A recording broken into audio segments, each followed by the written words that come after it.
കോടതികളായ കോടതികളുടെ വരാന്തകളിൽ അന്യായമായ കേസുകളുടെ പേരിൽ എത്ര വർഷങ്ങളാണ് മനുഷ്യർ ചെലവഴിച്ചുകൊണ്ടിരിക്കുന്നത്. നിരപരാധികളായ ആളുകൾക്കെതിരെ കേസ് കൊടുക്കുന്നു.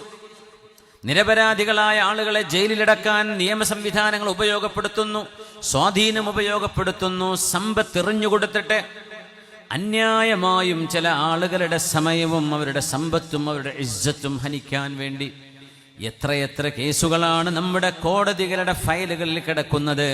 അതിലേറിയ കൂറും പച്ച നുണകളാണ്. നമ്മൾ ആലോചിക്കണം, ഒരു മുസ്ലിമിന് ഇത് ചെയ്യാൻ പറ്റുമോ?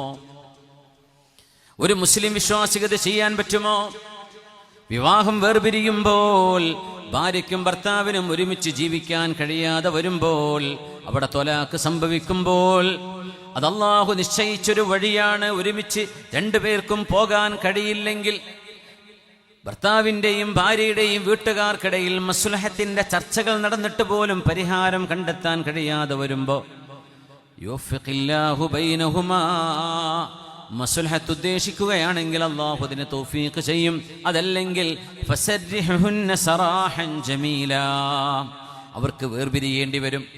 അങ്ങനെ വേർപിരിയുമ്പോഴേക്കും തൻ്റെ ഭർത്താവ് തന്നെ പീഡിപ്പിച്ചുവെന്ന് പച്ചപ്പാവമായ ഭർത്താവിനെതിരെ ഭാര്യ കേസ് കൊടുക്കുന്നു. എന്തിന്?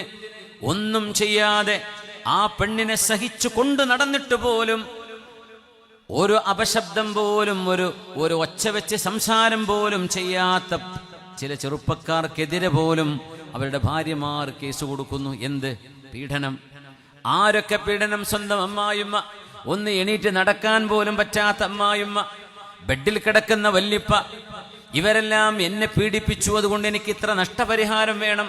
അതുമാത്രമല്ല, വിവാഹം കഴിയുമ്പോൾ അവളുടെ കയ്യിലുണ്ടായിരുന്ന സ്വർണം എത്ര ചെറുതാണെങ്കിലും വലിയൊരു എണ്ണം പറഞ്ഞ്, വലിയൊരു അളവ് പറഞ്ഞ് അത്ര എൻ്റെ കയ്യിൽ സ്വർണമുണ്ടായിരുന്നു എന്ന് പറയുന്നു. തെളിവുകളുണ്ടോ? അവളുടെ വാക്കല്ലാതെ എന്ത്? എന്നിട്ട് തൻ്റെ ഭർത്താവിൻ്റെ സമ്പത്തിൽ നിന്ന് അയാൾക്കൊരിക്കലും ജീവിതകാലത്ത് സമ്പാദിച്ചിട്ട് പോലും കൊടുക്കാൻ കഴിയാത്ത അത്ര വിധം ഒരു മനുഷ്യനെ ബുദ്ധിമുട്ടാക്കാൻ വേണ്ടി അന്യായമായി സ്വന്തം വക്കീലിൻ്റെ നാവിൻ്റെ വഴവഴപ്പ് കൊണ്ടോ തൻ്റെ വക്കീലിൻ്റെ വാക്സാമർത്ഥ്യം കൊണ്ടോ അന്യായമായും ഒരു മനുഷ്യൻ്റെ സമ്പത്ത് പിടിച്ചടക്കാൻ നമ്മൾ ചെയ്തുകൊണ്ടിരിക്കുന്ന ഈ വെപ്രാളപ്പെടലുകൾ, അത്തരം ആളുകൾക്ക് എന്ത് നിസ്കാരം, എന്ത് ഉംറ, എന്ത് ഹജ്ജ്, എന്ത് ഫലമാണിതുകൊണ്ടൊക്കെ.